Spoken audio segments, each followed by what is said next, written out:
You know, I've always found scorpions to be just a little bit creepy.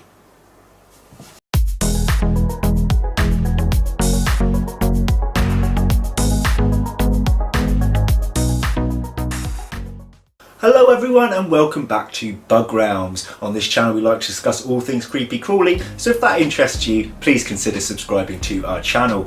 So guys, today is the day we rehouse our Asian forest scorpion, Heterometrus, laoticus.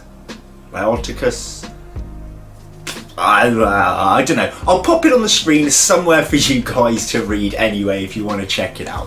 This is of the Asian forest variety. A lot of them look very, very similar. But this one's a little bit of a feisty guy or girl, and I've wanted to rehouse it for quite some time now. So I don't know if you guys recognise this enclosure here. It is looking a little bit different now to before.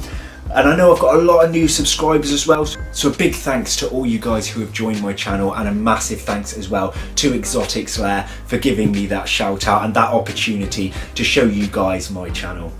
So for anyone that is new, we used to have a Heterometrus SP golden mounted, and that used to live in here. We actually designed this enclosure with a lot of climbing apparatus around, because she was getting very, very old. She was beyond what her lifespan should have been, just about.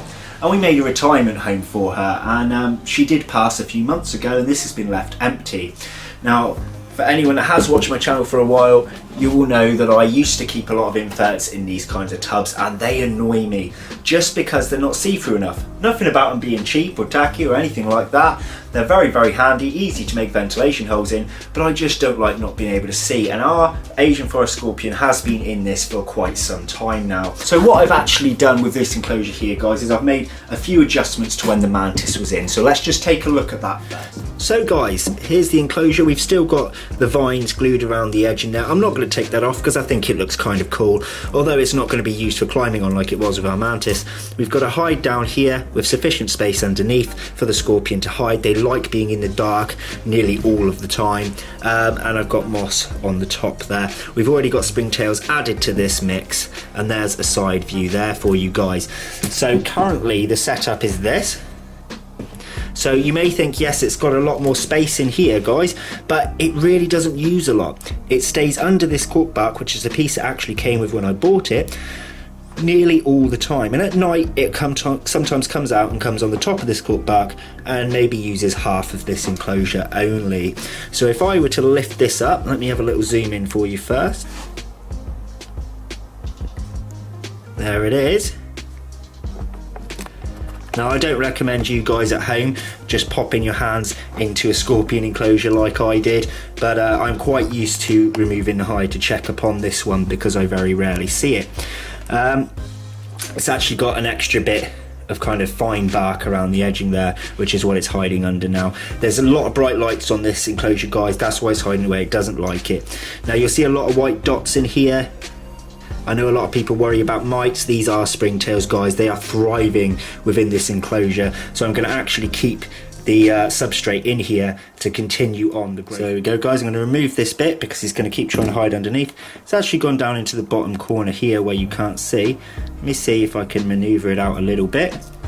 So as you can see, it's very, very defensive right now. Now, you can pick scorpions up by hand by just going to the segment here below the sting on the tail. But I'm not going to do that because I don't feel comfortable enough, and although you guys I'm sure would love to see that at home, I am not going to risk getting myself stung and then potentially dropping the scorpion, causing it any harm. Now, these have a low venom rating, so it'll probably be more like a bee sting to me, but I still don't want to get stung by a scorpion, guys. I'm very sorry. So I'm going to use my tongs. I'm just going to get it from the same segment you would pick it up from. It's not going to cause it any harm. I'm not going to grip in super hard, just enough pressure to lift the scorpion from one enclosure to another. So up and in. As you can see, it's gone straight to the hide where it's nice and dark. So guys, it is just underneath this hide at present. There we go. Now, I don't want to be stressing out with light much more, but what I've decided to do for you guys, so that you can have a better look and it's not going to be getting stressed out, is we will turn the lights off and we will use our little UV. So guys, unfortunately, for some reason, I cannot find, boo, my UV light. Literally just spent 2.5 hours searching the studio, but I really don't want to let you guys down on any footage. So I've put my night mode on. My room is pitch black right now, and I mean pitch black. All I can see is what's on my screen, this hand, this enclosure right now. So you'll have to bear with me while I'm trying to rummage around. Let's try and get the hide out for a minute. Just for a moment. There he is. Buried him. Sorry, dude.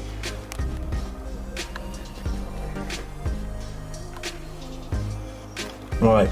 I did want to try and attempt a feeding, but I've actually just buried him with moss now. I'm trying to feel around. Tongs. Whoa, whoa, whoa. Let's just stop that footage right there. Did you guys just see that? Let's take another look. Tongs. Oh, this is so hard. I have edited this bit in now, guys, because I did not witness that roach run across that table until it came to the editing process of this footage. I have no idea where it's gone. We've got an ESCAPEE in the house. I know it's only a roach. We don't have the right conditions here in the UK for it to breed outside the enclosure anyway. If I don't find it, it will just die off in the house somewhere. And it happens in the hobby, guys. But when my girlfriend watches this, she's gonna kill me. She really is. It's literally pitch black in here, guys. Okay. I do not recommend doing this with any invert. I mean, doing it in the pitch black.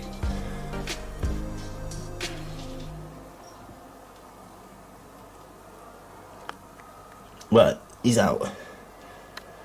So, sorry, we're going to try a super worm.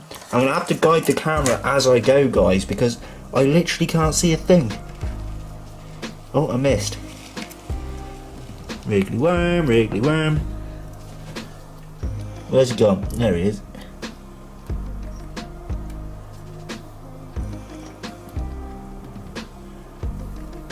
Nah. Doesn't look like he's interested in our wriggly worm friend. Probably a little bit stressed out. Yeah. This scorpion has never, ever in the existence of me having him or her, on cam. And it looks like we're going to get no feeding footage again. But at least I got to try my night mode on my new camera. This is a setting set on the camera, guys. Not anything edited in like that. So, not quite as cool as it glowing blue, is it? But at least we got to have a little play. So guys, I've put the lights back on. Don't want to stress this little guy or girl out any more than I have done today for the rehousing. So we're going to put the hide back in now, and then we're going to leave that be for the footage. I am sorry you didn't get to see a UV footage or a feeding. Hopefully we will get that in the future. I actually said that on the first day that I picked up this scorpion, that we would attempt feeding footage in the future. Oh, I'm spinning the whole enclosure with one hand. Right. Oh, I've messed up this hide now completely. I'm really sorry, dude. You know what, guys? I'm going to go and fix this situation now. So guys, we've got another feeding fail from the scorpion. I'm sorry guys, I really am. But you know what, he's just been moved from one enclosure to another, been picked up by a giant pair of tongs and slung in a new environment. We cannot blame him for not wanting to eat there. We've had lights on him, and then we've had darkness and then lights back on him. So it is time now to leave him be, get any stress out of the system. I'm not going to disturb it for 3 or 4 more days. I have left the superworm in there, and I always leave my prey items in there with the scorpion, just because it always eats it after I've gone to bed. I'm not sure if that's just because it's been in the dark for a few hours when I've gone to sleep, or just because it's a nocturnal hunter. But either way, that is what it is, guys. So it may not be the best of the best footage for you, but I hope you enjoyed it all the same. Thanks again for watching, guys. If you did like the video, please give me a thumbs up because it gives me a nice boost that I'm doing something right by you. Leave us a comment below. I love seeing all your comments. I want to add as well, lately I haven't been replying as quick as normal to them, but that is just because I am frantically busy right now, but I will get back to each and every one of you when I can. Thanks again, guys. Take care. Bye bye.